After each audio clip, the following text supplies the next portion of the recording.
CMO Phone 2 Pro display features.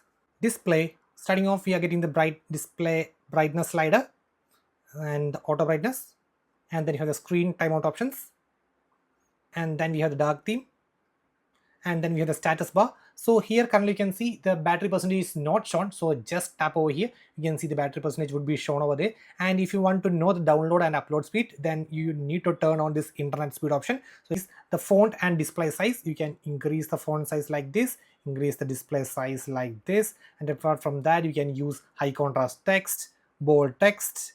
Regarding the colors, we have Alive and Standard. Alive feels a sort of saturated, not as saturated as we see it on the IQs and all, but still it's a bit saturated, and Standard is completely natural one. So then you have the night light, or we can say it as a blue light filter. That option is also there. We can increase or decrease the intensity as well. Now the display refresh rate. So dynamic means automatically switching the refresh rate, or if you need 120 Hz all the time, then you can just switch to 120 Hz, or if you need to save more battery, then you can switch to standard as well. Next is a stunning option, that's the HDR display option. I do compare with the IQ C10 because if this display option was on, even greater than IQ, the display performed really well. So to the accessibility, and over here you can see extra dim. So I'm gonna switch the brightness to the maximum, and now I'm gonna turn on the extra dim. So this brightness would be maintained on the screen, but the lighting comes out from the screen to the eyes would be reduced. You can see, have a closer look. See, to tap over here, you can have this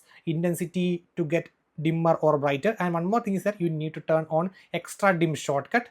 So you can see, okay, so you can just turn on, and whenever you need this, so you can see if you need this right now, just tap over here and automatically it will be reduced, and if you need to the maximum, then just turn off it. See,